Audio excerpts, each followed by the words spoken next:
Hindi karaniwan ang pagbisita ni Elian Mendoza sa mga bodega.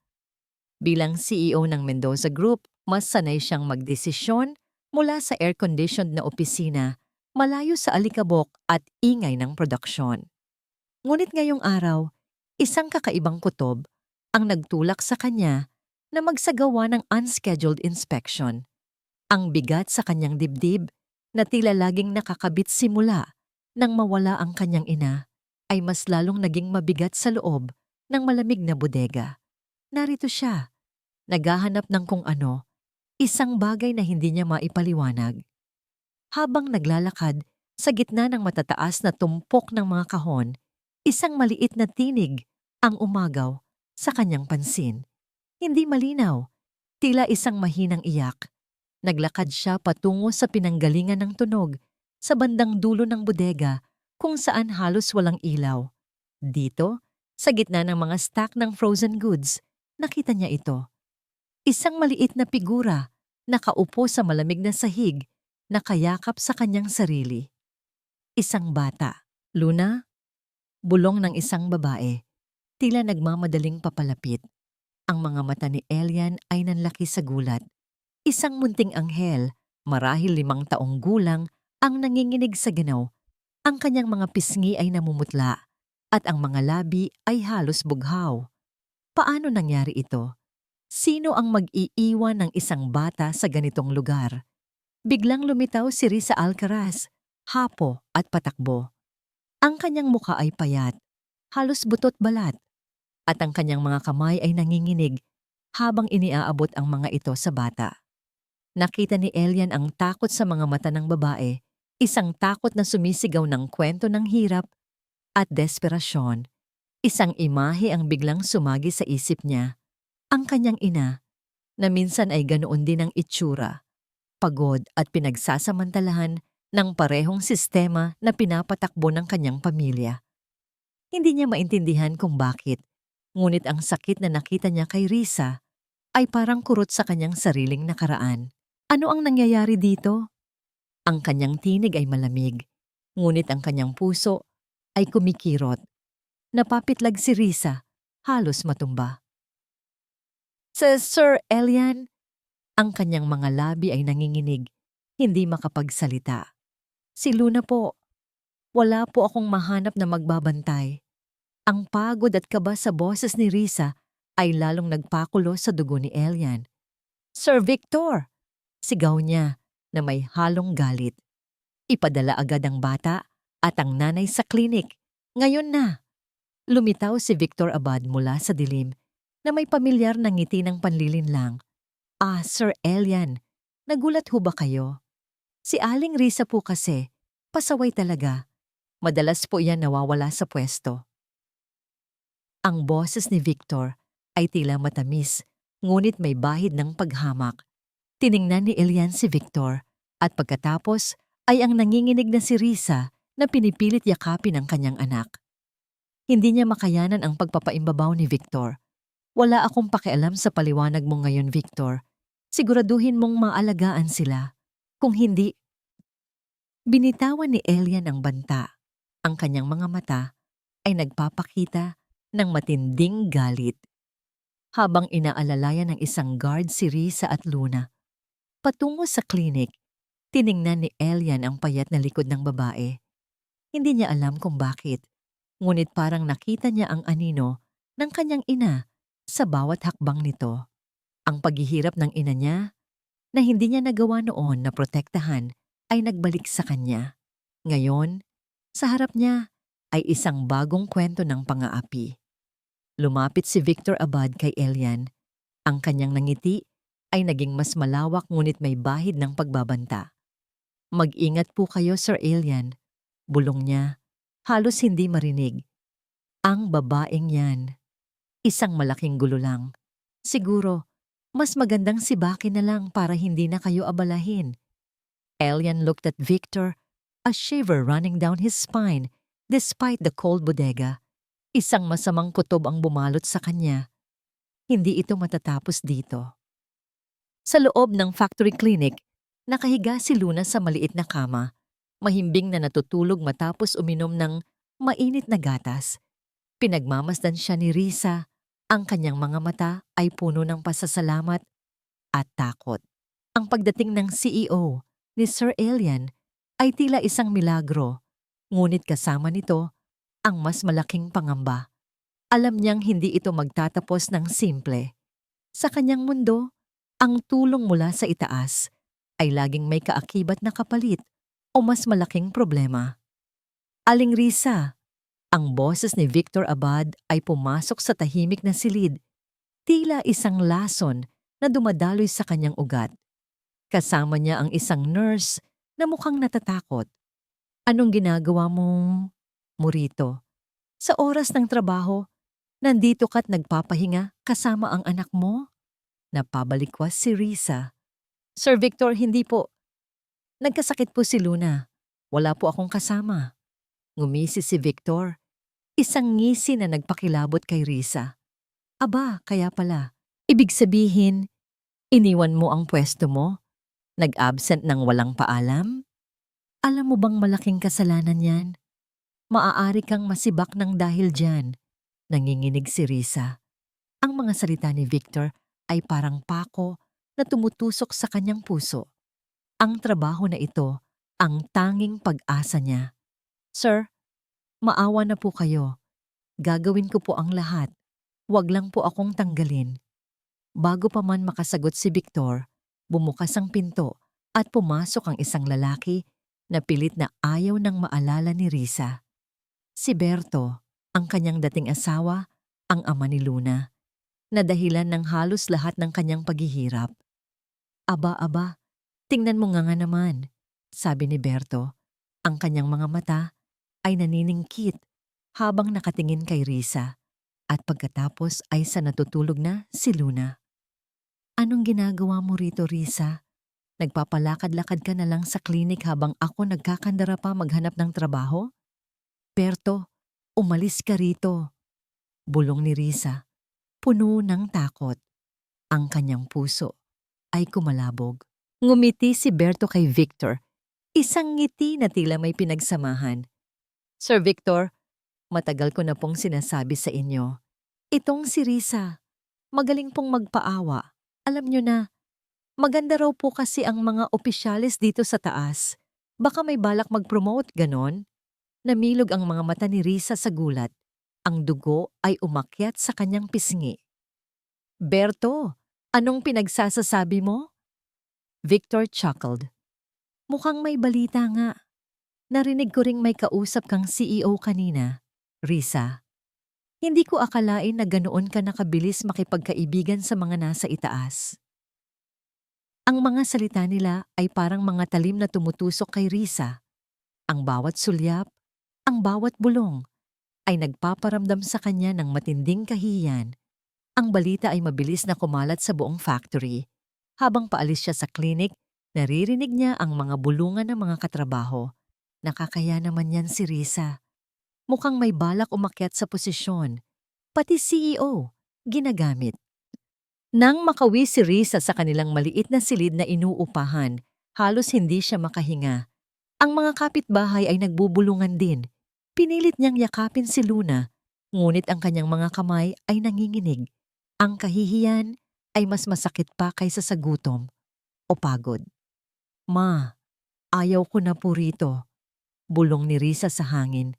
Ang mga luha ay umaagos sa kanyang pisngi. Gusto ko nang lumayo. Hindi ko na po kaya. Kinuha niya ang kanyang lumang cellphone at hinanap ang numero ng factory. Gusto niyang magsumite ng resignation letter. Gusto niyang tumakas. Ngunit bago pa man niya matawagan, biglang nag-ring ang kanyang telepono. Isang unknown number. Nag-aalangan siyang sagutin. Risa Alcaraz?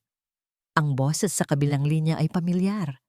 Ito ang boses ni Sir Elian, ang CEO. Ang kanyang tono ay kalmado, ngunit may kapangyarihan. Huwag kang mag-resign, Risa. Mayroon ka bang anumang ebidensya? Kailangan nating mag-usap. Tiningnan ni Risa ang cellphone. Nanlalamig ang kanyang mga kamay. Mag-usap? Anong ebidensya? Ang kanyang isip ay gulong-gulo.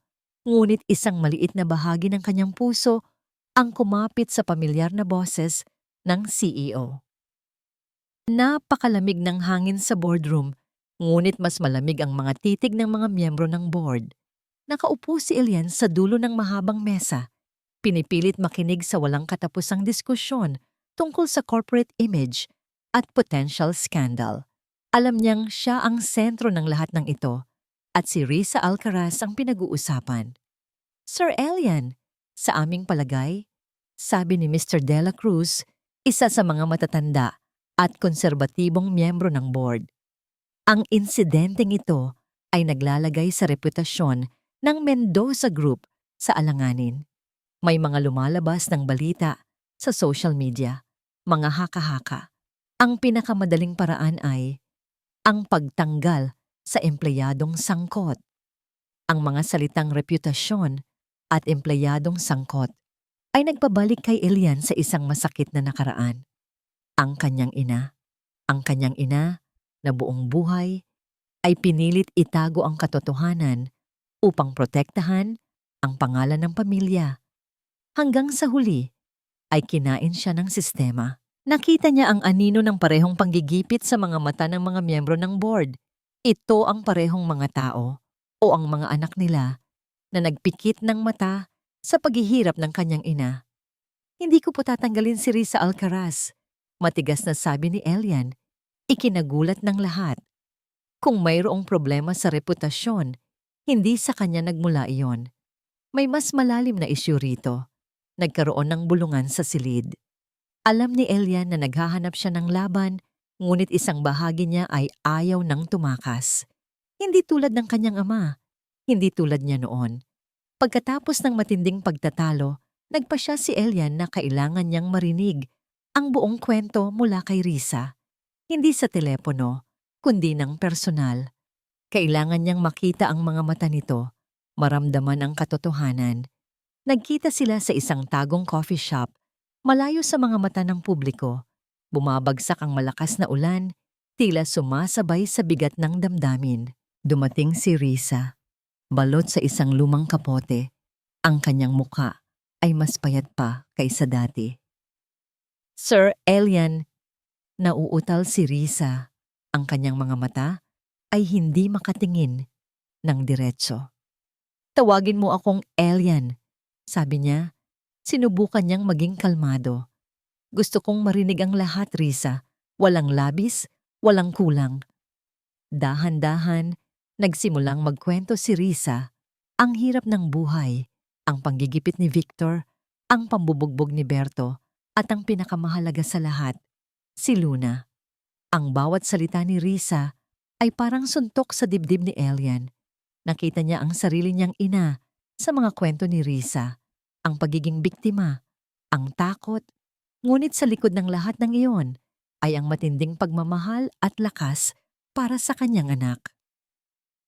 Kaya ko pong umalis sa sabi ni Risa, ang kanyang mga mata ay puno ng luha. Ayoko pong maging problema sa inyo, Sir Elian. Ayoko pong masira ang pangalan ng kumpanya dahil sa akin. Naramdaman ni Elian ang pait sa boses ni Risa, ang pagtalikod sa sarili para sa kapakanan ng iba. Iyon ang ginawa ng kanyang ina at iyon ang kinain sa kanya. Hindi niya hahayaan na mangyari iyon kay Risa. Hindi ka aalis, sabi ni Elian.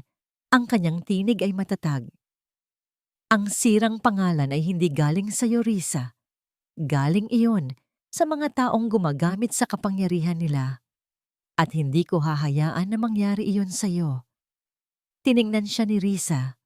Ang kanyang mga mata ay nanlaki sa pagtataka at isang bahagyang pag-asa.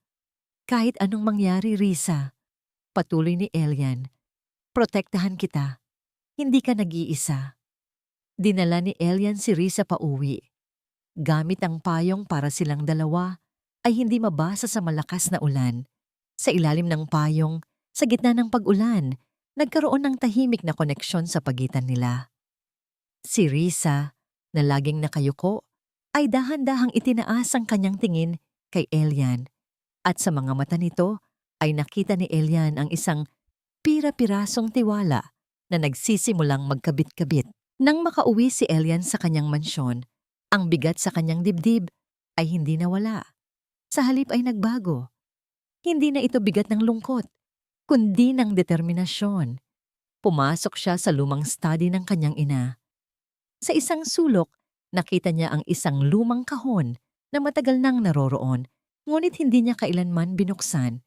Ito ay nakatago sa likod ng mga lumang libro. "Ito na ba, Ma?" bulong ni Elian. "Ito na ba ang sagot?" Kinuha niya ang kahon. Ang kanyang mga kamay ay nanginginig. Sa loob, umaasa siyang makahanap ng mga kasagutan na matagal nang nakatago. Sa loob ng tahimik na study ng kanyang ina, naupo si Elian sa sahig. Ang lumang kahon ay nasa kanyang kandungan. Ang amoy ng lumang papel at alikabok ay bumalot sa kanya, tila isang anino ng nakaraan. Dahan-dahan, binuksan niya ang kahon. Unang bumungad sa kanya ang mga lumang dokumento ng kumpanya na tila walang saysay sa paningin ng iba. Ngunit habang binubuklat niya ang mga ito, napansin niya ang ilang sulat kamay na anotasyon ng kanyang ina na may mga markang bilog sa ilang pangalan at numero. Mga pangalan na pamilyar sa kanya, kabilang ang kay Victor Abad. Mayroon ding mga resibo at talaan ng mga pinansyal na transaksyon na mukhang kaduda-duda. Nanginginig ang kanyang mga kamay habang patuloy siyang naghahalongkat. Sa ilalim ng mga dokumento, nakita niya ang isang makapal na notebook na balat-balat na may sulat kamay na para kay Elian sa pabalat, ang diary ng kanyang ina. Hindi niya alam kung ano ang mararamdaman. Tuwa? Takot? Ito ba ang matagal na niyang hinahanap? Binuklat niya ang unang pahina. Ang mga salita ay tila buhay na bumangon mula sa nakaraan. Araw-araw, Elian, mas lalo kong nakikita ang kadiliman sa likod ng kinang ng Mendoza Group. Si Victor Abad, ang taong pinagkatiwalaan ko, ang akala kong kaibigan, ay siya palang ahas sa damuhan. Hindi lang siya nagnanakaw sa kumpanya, Elian. Pinagsasamantalahan niya ang mga manggagawa. Pinipiga ang bawat patak ng kanilang pagod para sa sarili niyang kapakinabangan. Nanlaki ang mga mata ni Elian. Ang kanyang ina, isang matalino at mapagmahal na babae, ay nakikipaglaban ng mag-isa. Ang sakit na naramdaman niya noon na hindi niya naintindihan ay biglang nagkaroon ng hugis. Patuloy niyang binasa. Ang mga pahina ay puno ng mga detalye ng katiwalian ni Victor, ang mga banta nito sa mga manggagawa, at kung paano ito nagtatago sa likod ng kanyang kapangyarihan. Ngunit may mas masakit pa. Hindi lang si Victor, anak. May mga kasabwat siya. Mga taong matagal nang nakaupo sa board. Mga taong pinagkakatiwalaan ni Papa. Ikinagulat ko kung paano nila kayang ipikit ang kanilang mga mata. O mas masahol pa, tumulong sa pagtatago ng katotohanan. Kahit si Papa, pakiramdam ko ay may alam siya, ngunit natatakot siyang kumilos. Natatakot siya sa mga maaring mangyari sa pangalan ng pamilya. Ang huling mga salita ay parang suntok sa sikmura ni Elian. Ang kanyang sariling ama, namilog ang kanyang mga mata. Hindi lang si Victor ang kalaban. Ito ay isang sistema, isang network ng panlilinlang na matagal nang nakabaon sa puso ng kanyang sariling pamilya. Naintindihan niya ngayon kung bakit ganoon na lamang ang kalungkutan sa mga mata ng kanyang ina bago ito mawala.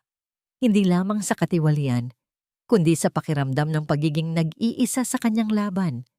Isang larawan ng kanyang ina ang nakita niya, nakangiti, ngunit may malalim na lungkot sa kanyang mga mata. Ang imahe ay nagbago at nakita niya si Risa, payat at matapang, na pinoprotektahan si Luna.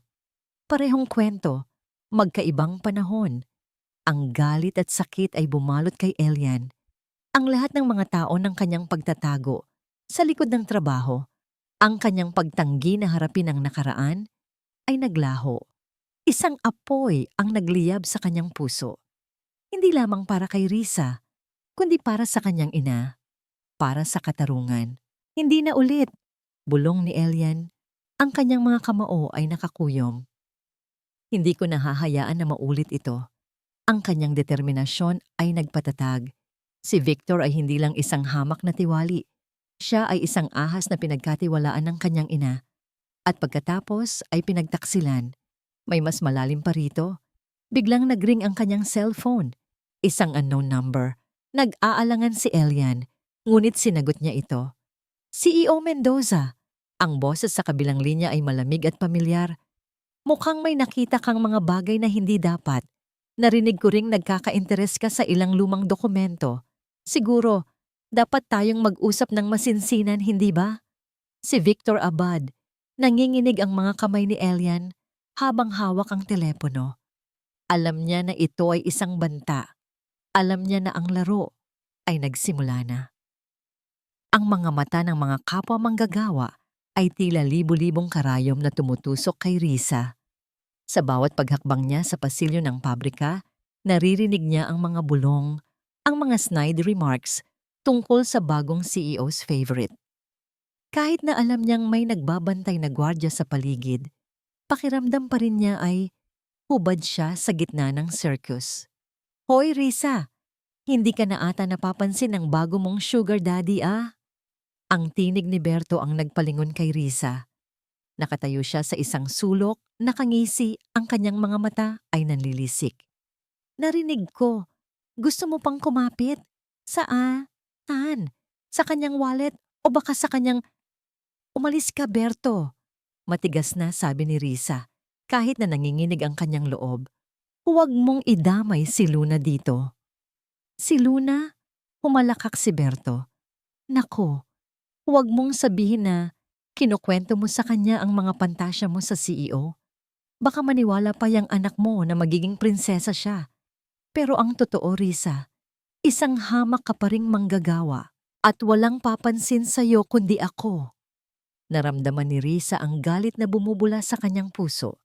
Pero bago pa man siya makasagot, may lumapit na guard at pinalayo si Berto. Isang malalim na hininga ang pinakawala ni Risa. Kung hindi lang dahil kay Luna, matagal na siyang nawala rito. Kalaunan, nilapitan siya ni Elian sa kanyang pwesto. Risa, sabi niya, ang kanyang tinig ay nagpapakalma sa kanyang kaba. Gusto kong pumunta ka sa charity gala ng kumpanya ngayong gabi. Magiging magandang pagkakataon ito para makilala mo ang ibang manggagawa at para makita nila na hindi ka nag-iisa. Nagulat si Risa. Charity gala? Sa kanyang suot na faded blouse at punit-punit na pantalon, paano siya makakasama sa ganoong uri ng pagtitipon? Sir Elian, hindi po ako nababagay doon. Saka, mag-aalala ako sa'yo at kay Luna kung dito ka lang. Putol ni Elian. Please Risa, hindi para sa akin, kundi para sa'yo at para sa mga manggagawa na gustong lumaban. Sa huli, pumayag si Risa. Hiniram niya ang tanging disenteng damit ng kanyang kaibigan, isang lumang cocktail dress na medyo malaki sa kanya, at sinuklay ang kanyang buhok. Pakiramdam niya ay isa siyang impostor sa loob ng marangyang ballroom ng hotel. Ang mga tao ay nakasuot ng mamahaling damit, nagtatawanan, at nag-uusap tungkol sa mga bagay na hindi niya naiintindihan. Ngunit hindi nagtagal, ang kanyang presensya ay napansin. Si Victor Abad, kasama si Berto, ay lumapit sa kanya. Ang kanilang mga ngiti ay tila lason. Aba, tingnan mo nga naman, sabi ni Victor, tila may kalokohan sa kanyang mata. Ang ating star employee ay narito. Ano Risa? Nakuha mo na ang tiwala ng CEO. Mabilis ka talagang umakyat, hindi ba? Nagtawanan sina Victor at Berto. Naramdaman ni Risa ang lahat ng mata ay nakatingin sa kanya. Ang init ng kahihiyan ay umakyat sa kanyang pisngi. Pakiramdam niya ay gusto niyang lumubog sa sahig. Si Elian ay nasa kabilang dako ng silid, abala sa pakikipag-usap sa isang grupo ng mga importanteng tao. Pakiramdam niya ay nag-iisa siya. Hindi ko po kayo naiintindihan, sabi ni Risa. Pilit na pinatigas ang kanyang boses. Talaga? Hindi mo ako naiintindihan? Tumawa si Berto. Ang kanyang boses ay malakas. O baka naman, Ayaw mo lang intindihin na ang lahat ng ginagawa mo ay para lang sa sarili mong kapakanan. Hindi para kay Luna, hindi para sa mga manggagawa. Ang mga salita ni Berto ay parang latigo. Ang kanyang puso ay kumalabog at ang kanyang mga mata ay nagsimulang mamuo ang luha. Tumalikod siya at tumakbo, lumabas ng ballroom at patungo sa tahimik na hallway. Nanginginig ang kanyang buong katawan. Hindi niya kailangan ng ganitong uri ng atensyon. Ang kailangan niya ay kapayapaan para sa kanyang anak. Habang tumatakbo siya, aksidente niyang nabangga ang isang waiter at nahulog ang cellphone nito. Nag-scatter ang mga laman. Nagmamadali siyang tulungan ng waiter na pulutin ang mga gamit. Nang dinampot niya ang cellphone, biglang umilaw ang screen at nakita niya ang isang bagong unread message mula kay Victor Abad. Papunta sa isang unknown number. Ang mensahe ay simpleng-simple, ngunit nagpakilabot kay Risa. Kapag hindi sila natahimik, alam mo na ang gagawin. Lalo na ang babaeng may anak. Nanlaki ang mga mata ni Risa. Alam niya na ang ibig sabihin nito, ito ay isang banta. Hindi lamang sa kanya, kundi sa ibang manggagawa. May mas malalim pa rito. Ang kanyang mga kamay ay nanginginig habang hinahawakan ng cellphone. Biglang, isang anino ang bumagsak sa kanya. Anong ginagawa mo riyan, Risa? Ang boses ni Berto ay nasa likod niya, matigas at puno ng banta. Ano yang hawak mo? Ibigay mo sa akin. Hindi mapakali si Elian.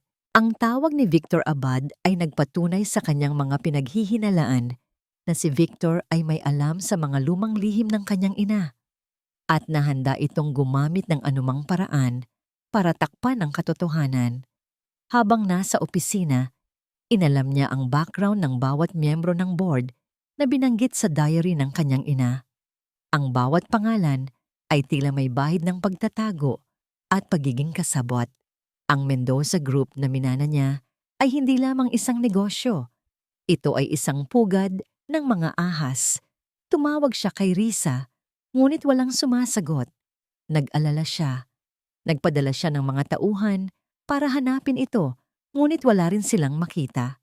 Ang charity gala ay naging isang kabiguan para kay Risa, alam niya. Nakita niya ang mga pagtatangka ni na Victor at Berto na siraan ito. Hindi niya kayang mawala si Risa. Hindi niya kayang maulit ang nangyari sa kanyang ina. Kailangan niyang harapin si Victor. Ngayon na. Nagpunta si Elian sa opisina ni Victor Abad sa factory na hindi na niya pinagpaalam. Nakita niya si Victor na nakaupo. Nagpapahinga. Ang kanyang mukha ay may bakas ng matagumpay na panlilinlang. Victor, ang tinig ni Elian ay malamig. Napatingin si Victor na tila nagulat sa pagdating ni Elian. Ngunit mabilis itong bumawi. Naglagay ng ngisi sa kanyang mukha. Sir Elian, may kailangan po kayo? Alam mo ang hinahanap ko, Victor, sabi ni Elian. Inilapag ang kopya ng isang pahina mula sa diary ng kanyang ina sa mesa ni Victor. Ito ay ang pahina kung saan malinaw na binanggit ang pangalan ni Victor at ang kanyang mga katiwalian. Nawala ang nangisi ni Victor. Ang kanyang mga mata ay nanliit. Ano yan, Sir Elian? Hindi ko maintindihan. Huwag kang magkunwari, Victor. Alam mo kung ano ito. Alam ko kung ano ang ginawa mo sa nanay ko. At alam kong ginagawa mo rin ito sa mga manggagawa ngayon. Kasama si Risa. Tumawa si Victor, isang mapang-asar na tawa. Ang iyong ina? Ang matamis na si Madam Elena. Napakagaling niyang magtago ng sekreto, hindi ba? Akala niya kaya niyang baguhin ang sistema. Pero, ang sistema ang bumago sa kanya. Kagaya mo, Sir Elian. Ikaw, bata ka pa. Hindi mo pa naiintindihan kung paano gumagana ang mundo. Naramdaman ni Elian ang pagtaas ng kanyang dugo. Walang karapatan ng sinuman na pagsamantalahan ang mga tao, Victor.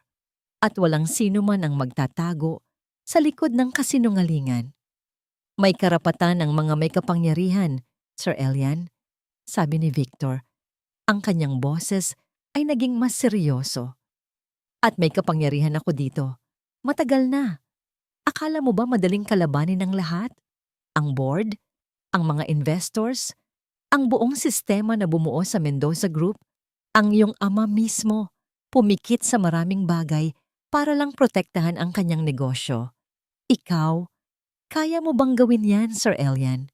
O susuko ka rin, tulad ng iyong ina? Ang mga salita ni Victor ay parang pananatumama sa puso ni Elian. Ang takot na yon, ang takot na maging tulad ng kanyang ama, ang takot na mawala si Risa, ay lalong lumaki. Ngunit kasabay nito, ang galit ay naging matinding determinasyon. Naglakad siya palayo kay Victor. Hindi ako ang akala mo, Victor, at hindi ko hahayaan na maulit ang nakaraan. Kailangan niyang makakuha ng suporta. Sinubukan niyang kausapin ang ilang matagal ng manggagawa, ngunit ang kanilang mga mukha ay puno ng takot.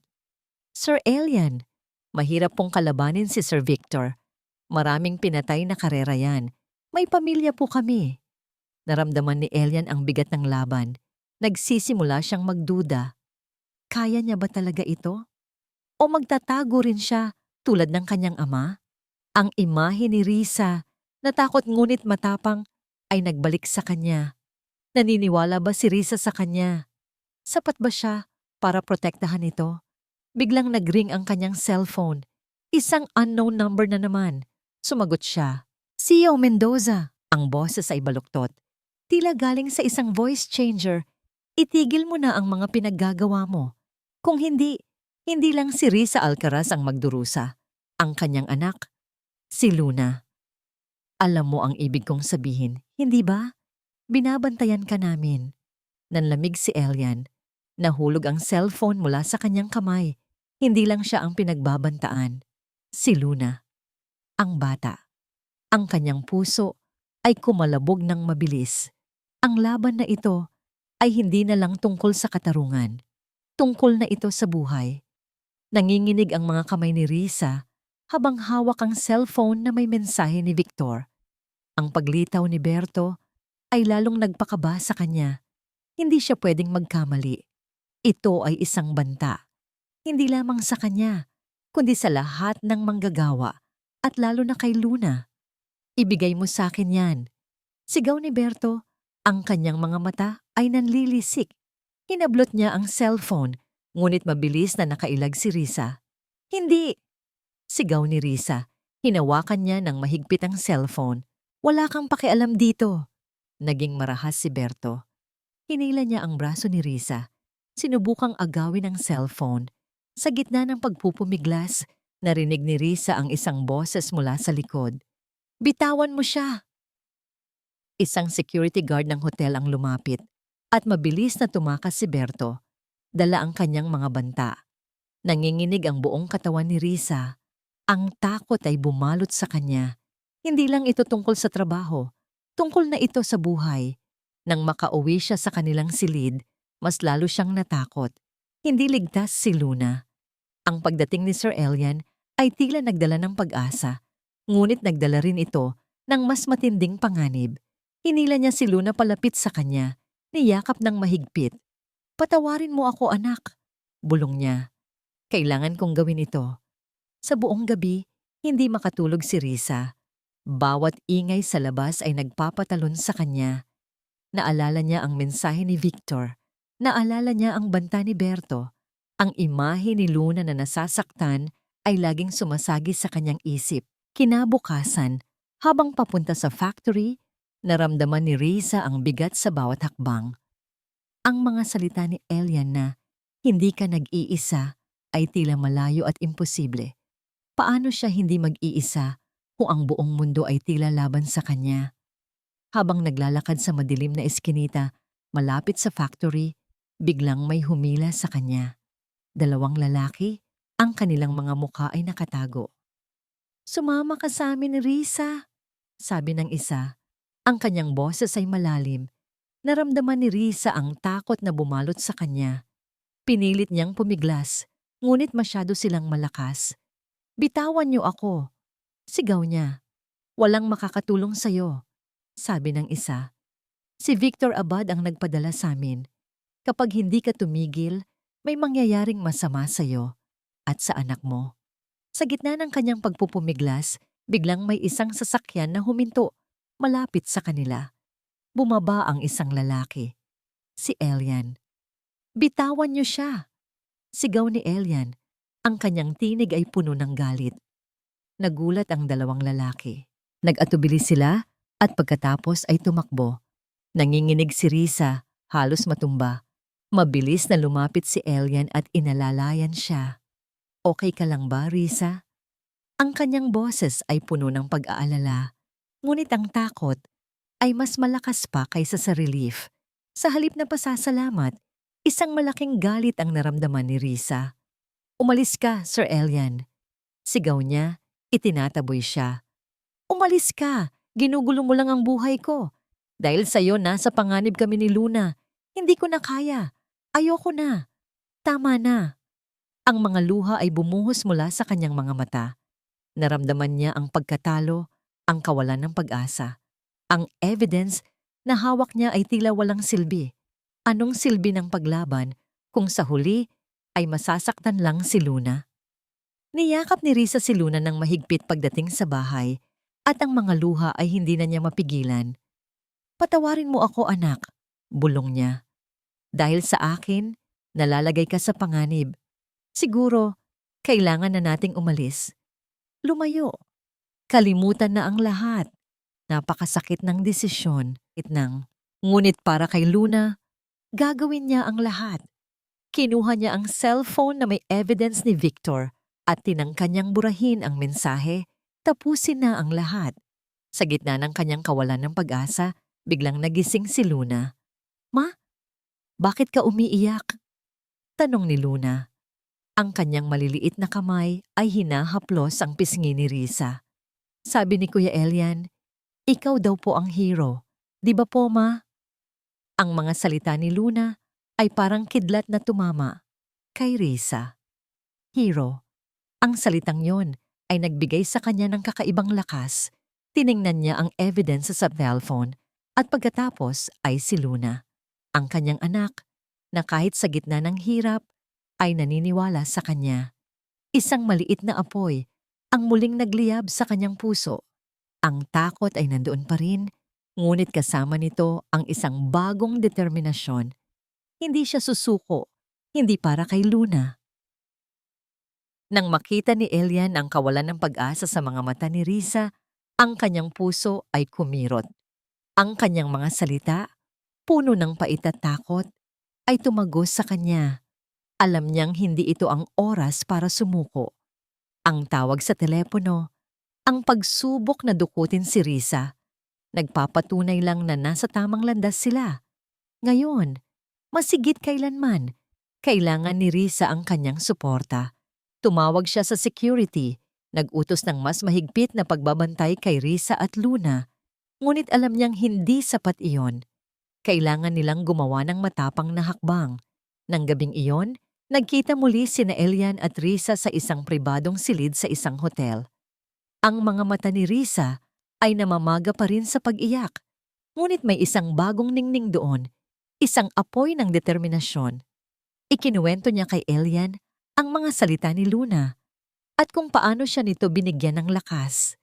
Ipinakita rin niya ang mensahe ni Victor na nakuha niya. "Kailangan nating lumaban, Elian," sabi ni Risa. Ang kanyang boses ay nanginginig ngunit matatag. "Para kay Luna, para sa mga manggagawa." Naramdaman ni Elian ang isang malaking pasasalamat. Hindi siya nag-iisa. "Salamat, Risa. Hindi ko ito magagawa nang wala ka." Magdamag nilang pinaghandaan ang all-factory meeting. Inayos ni Elian ang mga ebidensya mula sa diary ng kanyang ina, mga lumang dokumento, at ang mga testimonya mula sa ilang manggagawa na sa huli ay naglakas loob na magsalita. Si Risa naman, kasama ang kanyang evidence, ay inayos ang kanyang mga salita. Ipinaliwanag ni Elian kung paano magiging kritikal ang kanyang testimonya, ang kanyang personal na karanasan bilang manggagawa, upang magbigay ng boses sa lahat.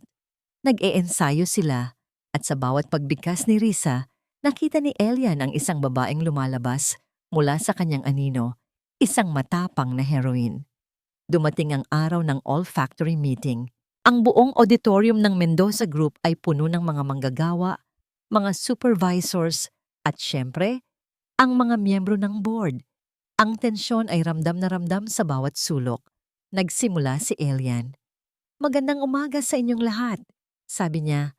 Ang kanyang boses ay matatag. "Narito tayo ngayon upang harapin ang isang katotohanan na matagal nang nakatago sa ating kumpanya. Mga katiwalian, pang-aabuso sa kapangyarihan, at ang panlilinlang na kumain sa ating pundasyon." Ipinresinta ni Elian ang mga ebidensya mula sa diary ng kanyang ina, ang mga dokumento na nagpapakita ng mga transaksyon ni Victor. Ngunit gaya ng inaasahan, sinubukan itong pabulaanan ni Victor. "Mga lumang kwento yan, Sir Elian," sigaw ni Victor. Tumayo mula sa kanyang upuan. "Inaakusahan mo ako ng walang malinaw na ebidensya. Mga haka-haka lang yan ng iyong ina." Ngumiti si Elian. "Tama ka, Victor. Ang mga ito ay kwento ng isang taong matagal nang nanahimik. Ngunit ang susunod na testigo, ang kanyang kwento ay sariwa at totoo." Si Risa Alcaraz. Nagulantang ang lahat. Nagbulungan ang mga tao. Nanginginig ang mga kamay ni Risa habang dahan-dahang lumakad patungo sa entablado. Ang kanyang mga mata ay nanliit sa takot. Ngunit naalala niya ang mga salita ni Luna. Naalala niya ang kanyang mga kapwa manggagawa. Tiningnan niya si Elian na nagbigay sa kanya ng isang nakasisiguro ng ngiti. Huminga siya ng malalim. "Ako po si Risa Alcaraz." Nagsimula siya. Ang kanyang boses ay mahina pa rin, ngunit may matinding emosyon. "Ako po ay isang manggagawa, isang ina, at ako po ay biktima ng pang-aabuso sa kapangyarihan." Sinimula ni Risa ang kanyang kwento. Ang panggigipit ni Victor, ang pagpuwersa sa kanya na magtrabaho ng labis, ang pagbabanta sa kanya. Ipinakita niya ang mensahe ni Victor. Ang kanyang mga salita ay nagsimulang magbigay ng lakas. Ang bawat pangungusap ay tumago sa puso ng mga manggagawa. "Ilang beses po nating gustong magsalita, ngunit natatakot po tayo." Patuloy ni Risa. Ang kanyang boses ay lumakas. "Natatakot po tayo na mawalan ng trabaho. Natatakot po tayo na mapahamak ang ating mga pamilya. Ngunit ngayon, hindi na po tayo pwedeng manahimik. Hindi na po natin kayang ipikit ang ating mga mata sa katiwalian." Pagkatapos ng kanyang testimonya, nagkaroon ng katahimikan sa buong bulwagan. Ngunit hindi ito katahimikan ng takot, kundi ng pag-iisip. Biglang, isang manggagawa sa likod ang tumayo. "Tama si Risa," sigaw niya. "Ako rin. Pinilit ako ni Victor na magbayad para sa promotion." At pagkatapos, isa pa. "Ako rin. Pinutulan niya ang aking sweldo ng walang dahilan." Isa-isa, nagsimulang tumayo ang mga manggagawa. Ang bulungan ay naging ingay. Ang ingay ay naging sigaw ng pagkakaisa. Ang kanilang mga mata ay puno ng galit, ngunit puno rin ng pag-asa. Sila, na matagal nang pinagsasamantalahan, ay nagsasalita na. Si Victor Abad, na kanina ay mayabang, ay namutla. Ang kanyang mga mata ay nanlilisik sa gulat at takot. Tumayo siya at sinubukang tumakas sa kaguluhan, ngunit ang mga guard na inutos ni Elian ay mabilis na humarang sa kanyang dadaanan. Nagkatinginan sina Elian at Risa. Ang kanilang mga muka ay pagod, ngunit may malaking manangiti. Ang laban ay hindi pa tapos, ngunit ang simula ng katarungan ay narito na. Ang bulwagan ay puno ng ingay, ngunit sa tainga ni Risa, ang ingay na yon ay musika. Ang bawat sigaw ng suporta mula sa kanyang mga kapwa manggagawa ay parang balahibo na gumagaan sa kanyang puso. Si Victor Abad, na kanina ay mayabang at mapagmataas, ay nakatayo ngayon sa gitna ng mga gwardya. Ang kanyang mukha ay puno ng takot. Ang kanyang kapangyarihan ay naglaho, tulad ng usok sa hangin. Lumapit si Elian kay Risa. Ang kanyang mga mata ay puno ng paghanga at pagmamalaki. "Nagtagumpay tayo, Risa." Bulong niya. Ang kanyang namangiti ay nakakagaan ng loob. Naramdaman ni Risa ang init na kumalat sa kanyang pisngi. Ang lahat ng sakit, ang lahat ng takot ay tila unti-unting naglalaho. Para siyang isang ibon na nakalaya mula sa hawla, lumilipad ng malaya sa kalangitan. Hindi nagtagal, dumating ang mga awtoridad. Si Victor Abad ay inaresto sa maraming kaso ng katiwalian at pang-aabuso. Habang kinakaladkad si Victor, nakita niya si Berto na nagtatago sa likod ng ilang manggagawa. Ngunit kahit si Berto ay hindi nakaligtas, ang kanyang mga kasinungalingan at ang kanyang pambubugbog kay Risa ay lumabas din sa investigasyon. Siya rin ay inaresto, nakakulong para sa kanyang mga krimen. Niyakap ni Risa si Luna ng mahigpit. "Tapos na, anak," bulong niya. Ang kanyang mga mata ay puno ng luha ng kaligayahan. "Ligtas na tayo." Kinabukasan, ang balita tungkol sa pagkahulog ni Victor Abad at ang paglilinis ng Mendoza Group ay naging headline sa buong bansa. Si Elian Mendoza, na dating kilala bilang malamig at misteryosong CEO, ay naging simbolo ng katarungan at pagbabago. Sa isang pribadong pagpupulong sa board, matapang na hinarap ni Elian ang mga miyembro na matagal nang nagpapikit ng mata sa katiwalian. Inilabas niya ang mga evidence mula sa diary ng kanyang ina at mariing iginiit na kailangan ng buong kumpanya ang transparency at accountability. Sa huli, pumayag ang board sa kanyang mga hiling at isang bagong Mendoza Group ang nagsimulang bumangon mula sa abo ng nakaraan. Habang naglilinis ang Mendoza Group, lalong lumalim ang ugnayan nina Elian at Risa. Sa mga araw na sumunod, madalas silang magkausap, hindi na bilang CEO at manggagawa, kundi bilang 2 taong nagbahagi ng matinding laban.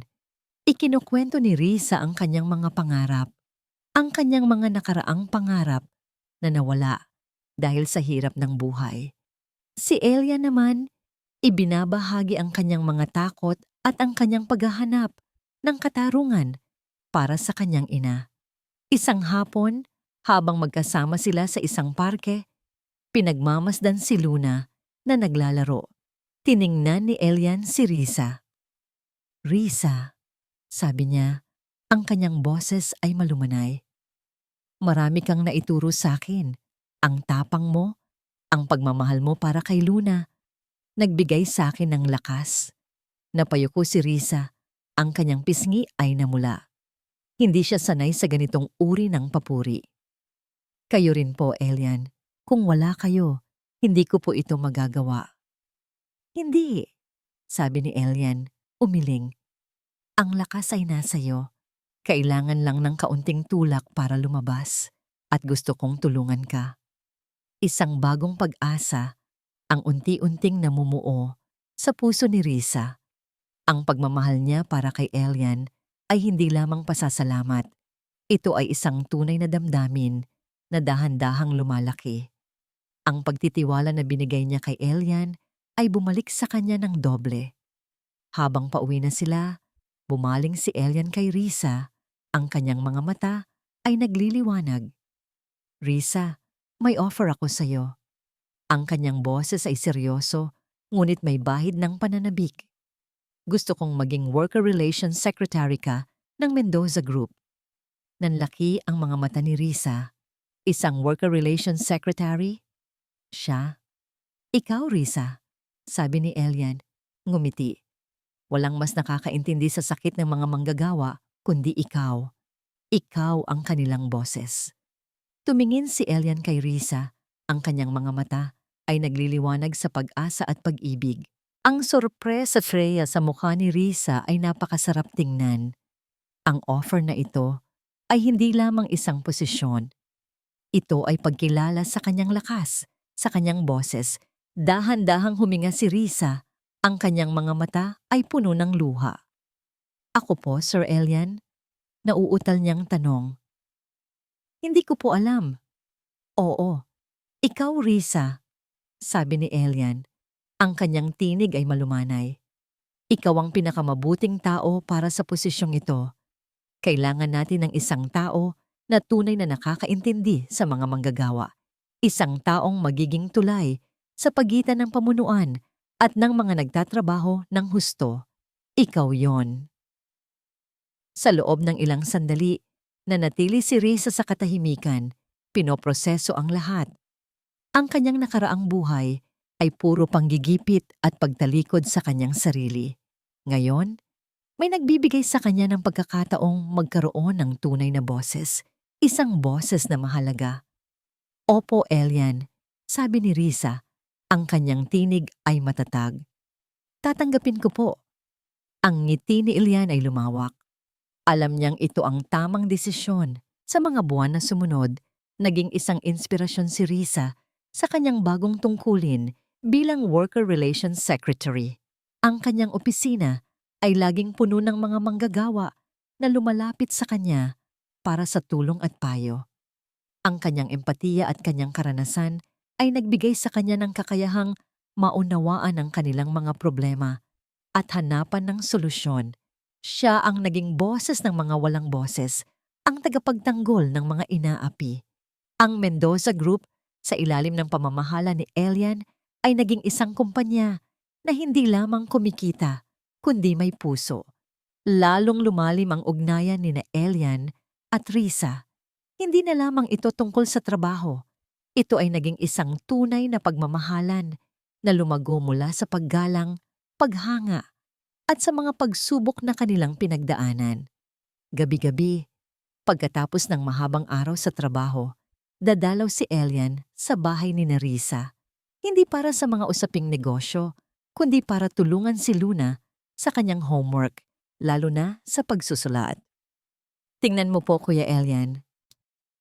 Ipinapakita ni Luna ang kanyang mga sulat, puno ng pagmamalaki. Nagsusulat na po ako ng pangalan ko. Nginingitian ni Elian si Luna at pagkatapos ay titingnan si Risa. Ang mga mata ni Risa ay puno ng pagmamahal.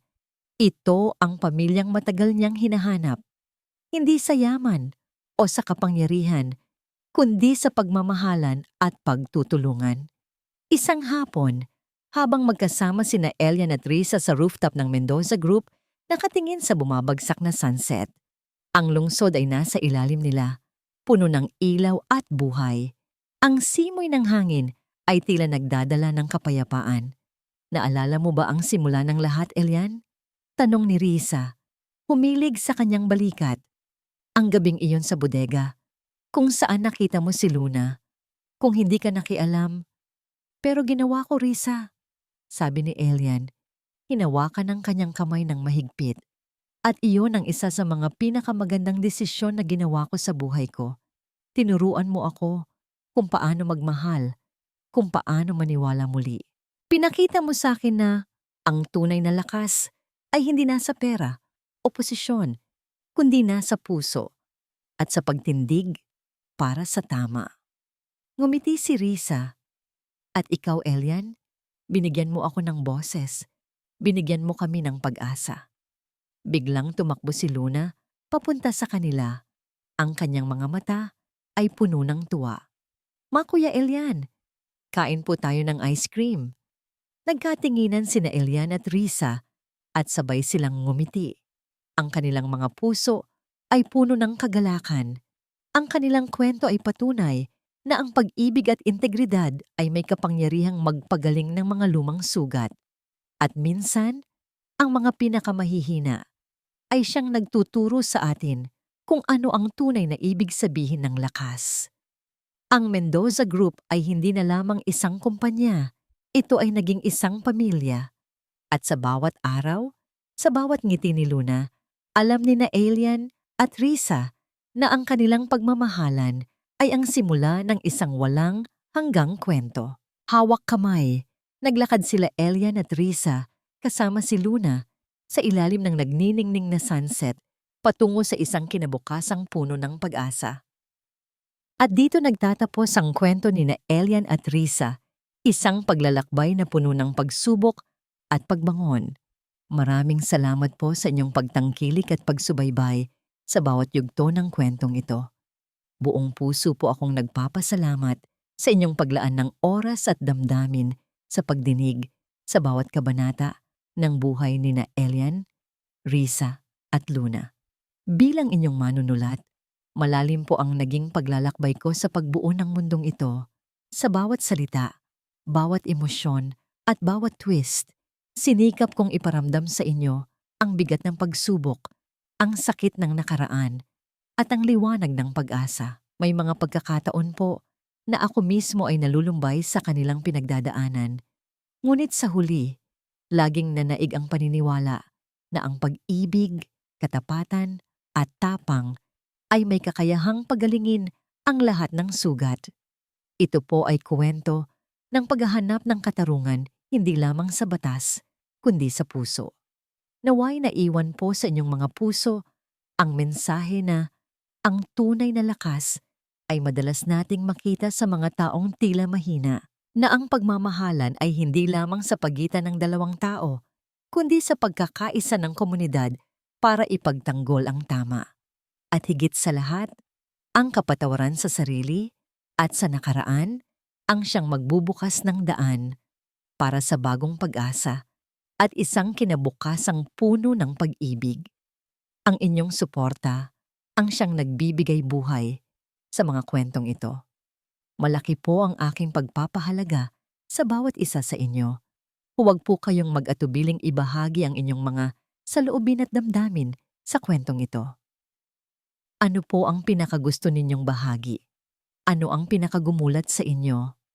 Maraming salamat po muli sa inyong pagiging bahagi ng paglalakbay na ito.